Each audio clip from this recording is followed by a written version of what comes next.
Hi, I'm Barb. And I'm Alex. And we're Enchanterium. In this video, we will wrap up my dream project, which was making Totally Spies dolls on a smart doll base with 2 outfits each and 3D printed gadgets.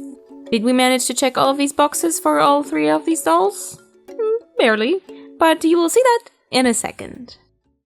I started with a spy outfit this time, for which I had a solid concept drawn. It was mostly inspired by the one that Clover drew herself as an idea for a catsuit. I made leggings from the free CJ pattern, making sure I cleared the stand hole. For the rest, I made a bodysuit from a patterns by Raccoon's Rags, which I have modified a bit to include the color blocking, which is kind of the signature for the Totally Spies catsuit. To be honest, now looking at the footage, I don't know what I didn't like about it, but I didn't like it, so we're going to make something else. Blank canvas or something. The shoes I was gonna keep, so I started by connecting the inner pieces with an invisible zipper. This pattern is modified from the Culture Japan Takashin boots and will be on our website, enchanterium.com. To the inner piece, along the front, I added a strip of fabric, and then to it I added the outer piece. I top stitched the seam allowance of these towards the strip, and then I closed the back seam. With the last, some strips of cotton and watered down white glue, I am making toe caps that will help hold the shape of the shoe when the last isn't in it anymore. It's kinda like paper mache but with fabric. I let this dry for a while until it's really hard. It's also a bit hard to take it off, but you should unglue it from the last before we put the upper on. To last the upper, I used 2 types of glue, but neither of them are my favorite for this. I think a contact cement would be the best here, but I don't have any. I stretch the upper on the last, making sure the zipper is on the inside. I apply some glue to the overhang of the upper and to the insole, and with my tweezers I make little pinches to make sure everything lays smooth. I trim the excess fabric on the bottom so that it's as flat as possible, and I glue it into a customized sole, but the upper is compatible with the original CJ soles. Now back to the outfit. I didn't like the contrast between the colors of the lycra I had, so I decided I would do the 2 tones by using iron-on vinyl, and to keep the fabric stretchy, I made it into a pattern that didn't have full coverage, just had some spots. I had a few candidates, but I liked this one the most. I used a pattern by Requiem Arts Design for the construction and prepared my vinyl to follow the shape of the body somewhat. It cuts off mid-thigh because I didn't have enough vinyl, but the boots are going to cover that anyway. After ironing the details, I constructed the catsuit according to the instructions in the pattern, which was pretty easy. It has a front zipper, because I put the medium bust on the doll, and I feel like Clover would like to flaunt that cleavage. Nice. With the catsuit done, I put on the shoes to see how high or low I could hem them and hide the pattern being too short. I decided to do it in a V-shape, like in the first concept sketch. I just made sure that the hem meets at the same level above the zipper. Looking pretty good. I added the regular spy suit details like the epaulettes, knee and elbow connectors, and of course a silver belt. Okay, let's see what we have in this box. The rest is semi-real or the wrong color. This is all we have left. Kanata, and this is my favorite choice. Mirai, another Mirai. She's so cute. I think this is my favorite sculpt from Smart Doll, and I think Barb's too. Okay, and this is semi-real, so eat. So we narrowed this down to Kanata and Mirai. Well, not this time, Mirai. Okay, Kanata, you were the chosen one. Let's take care of your face. I'm starting with 2 coats of MSC sealant for a paper-like texture, and when the second layer is dry, I can start sketching the shape of the eye and eyeliner. This was my second attempt. The first one was big blue eyeshadow, as I wanted to enhance the 2000s bimbo vibes. But it didn't work well with the sculpt. Kanata is more of a winged liner girl, and I changed the concept to red makeup so it suits both outfits. I'm going for skinny brows with a modern shape, and I'm using a spectrum of brown watercolor pencils, lighter on the inside and darker on the outside. To soften the makeup on the upper lid, I'm using pink chalk pastels, and to balance the look, I'm darkening the corner and lower lid with brown and black. As always, I'm adding a few highlights with white watercolor pencil. This step is optional because I'm going to cover these parts with white paint anyway, but I just like to know how it will look with a pencil first. Then I'm taking my blackest black and adding opacity to the liner and lashes. Sam and Alex had very natural makeup, but Clover deserves a bit more. I can imagine her gluing fake lashes every day or having lash extensions done by a professional, so I'm painting them in pairs. This will make that full effect without looking chaotic. I couldn't stop myself from adding white lashes. I think it especially helps when the character has a light hair color. A few layers of Parallax powder in gold and pink, and she's ready. I made a pair of blue eyes from glass cabochons and placed them inside her head. As a last step, I'm adding a glossy varnish on top of the red liner and lips. The casual outfit has also evolved a couple times. I started with this pink dress, but it was awful, so we're going to skip through that. I paired it with a white t-shirt, but it didn't help at all. So I drafted a new pattern for this denim dress, which is available on our website, Enchanterium.com. Here's how to make it. Prepare straps by ironing them in half, then the halves in half again, and then stitch them along the open side. Sandwich the strap between a main and a lining cup, and sew in a V-shape, right sides together. Flip to the right side and edge stitch the cups. Add a gathering stitch along the curve of the cup and set aside. Mark and sew in the darts in the back pieces, both for the maining and lining. Both for the main and lining pieces. Now for the Invisible zipper install. This is a boiled down version, and I will link to some amazing tutorials below for those who need it. You can do this. Mark the back seam allowance at 14 mm on the right side of the fabric and mark the start and stop points of the zipper. Pin the zipper right sides together to the left side of the dress, butting up the teeth to the drawn line. Paste the zipper in place, then get an invisible zipper foot if you have one. Use the left groove and sew from the starting to the ending point of your zipper. Zip it to check if it works, unzip it and flip it to the other side. Pin it in place, and before you baste, check that the top edges are level. If yes, then repeat the install from the left side. Baste and sew with the invisible zipper foot. Check that everything zips up, maybe try to flip some pieces around for it to happen, and it's done.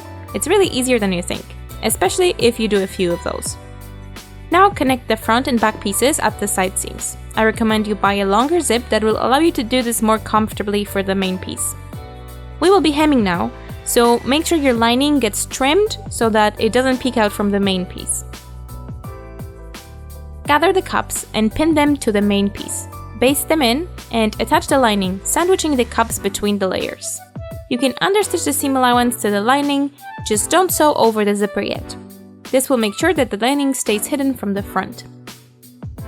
Put the lining right sides together to the main piece and stitch the lining to the zipper tape somewhere in the middle of the zipper. Finish this above the zipper end. Now get back to the main piece below the zipper. Pin the bottom right sides together and finish the seam from the hem to a little past the zipper seam. This is easiest done with a zipper foot.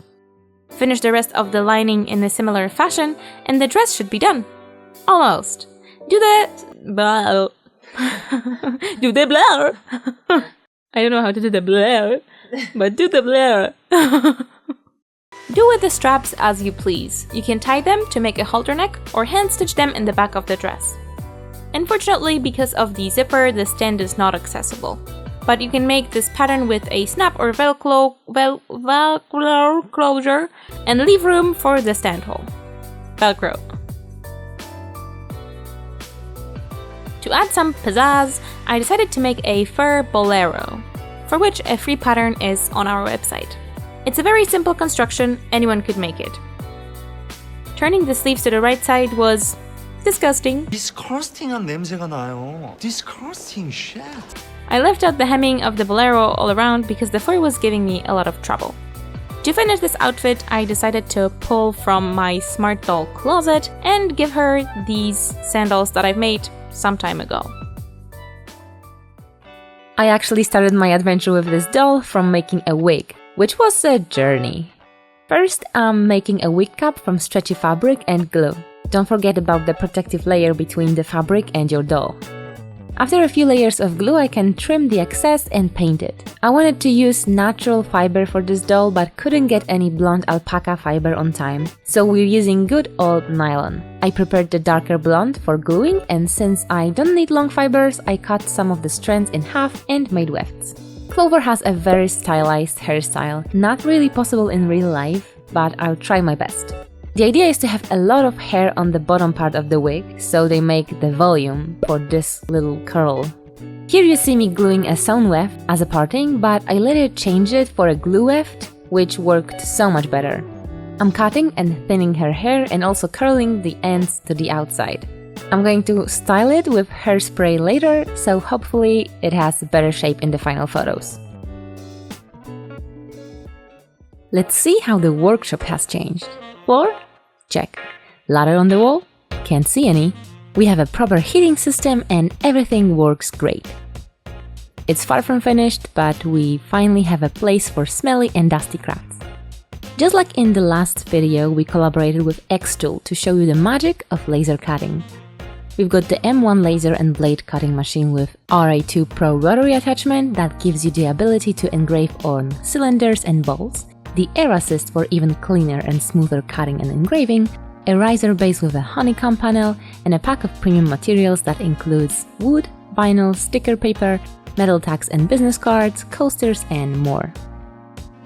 Last time we showed you how the cutting and engraving works, but some of the images didn't work as we planned. With these machines it's all about the right settings, so this time we did proper testing using a grid with different speed and power settings.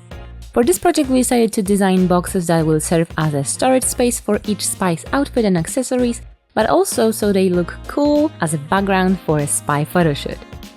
This time we used the scoring technique, and it can also give different results depending on the settings. The decorations on one of the boxes turned out deep and dark, and on the other one very subtle, so we can have a variety of effects while engraving. Next, cut. In the last video we mentioned that we've got the rotary attachment and we're going to test that too.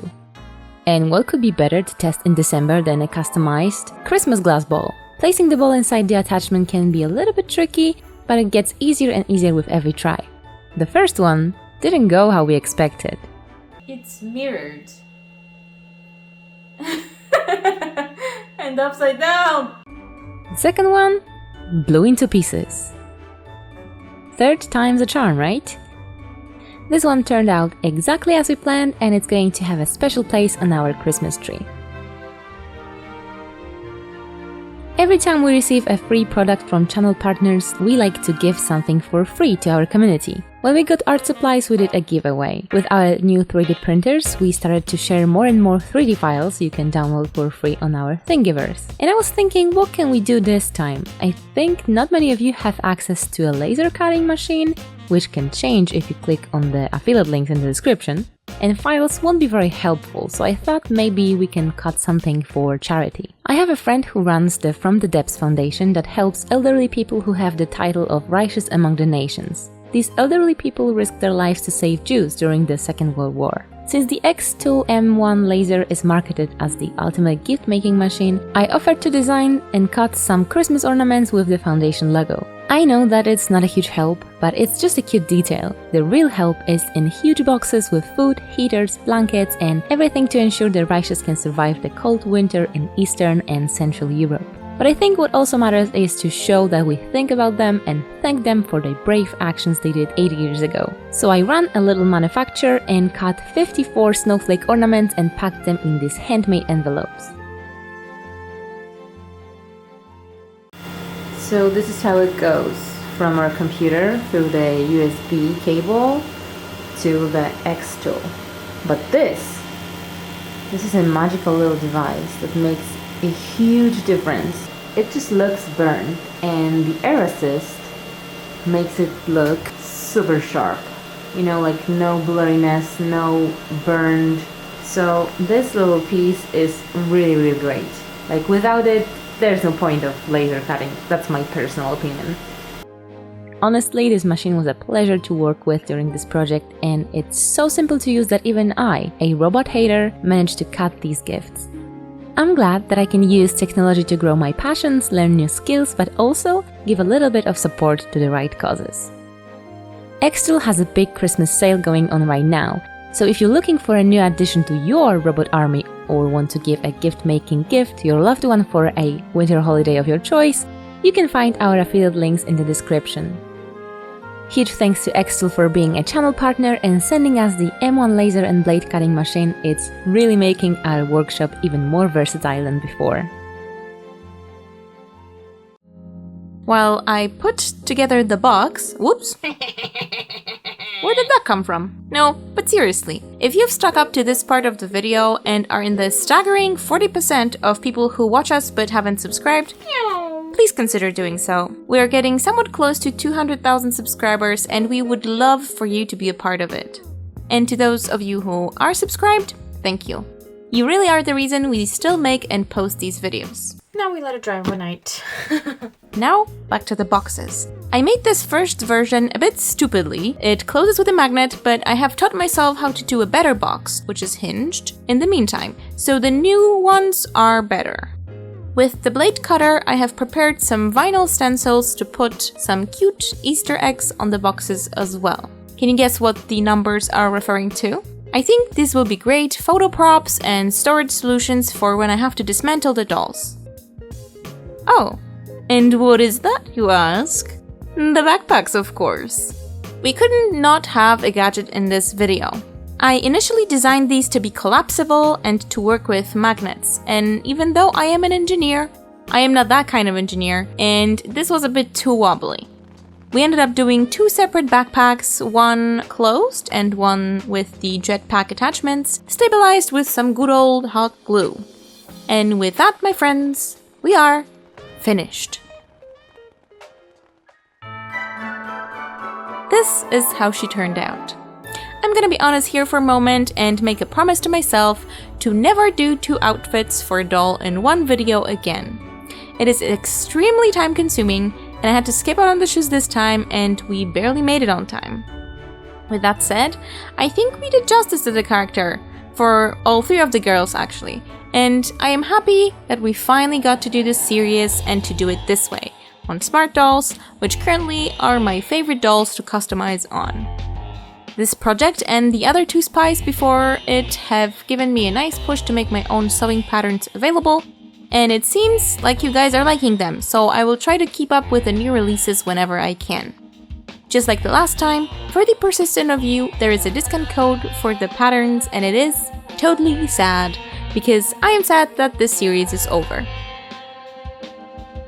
Thank you for your support so far, but if you're feeling exceptionally generous this holiday season and would like to pitch in for the new Enchanterium studio renovation, we are testing out the Super Thanks button that should be visible somewhere below the video.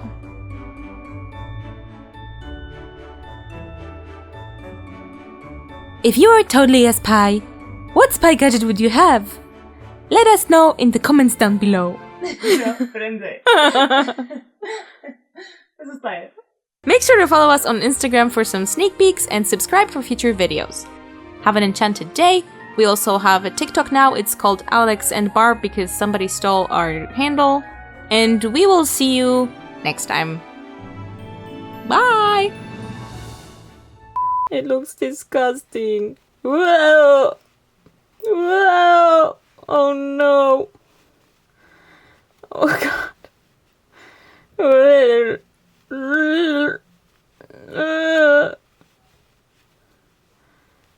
Somebody help. I think we got there in the end. Do you want to see it again?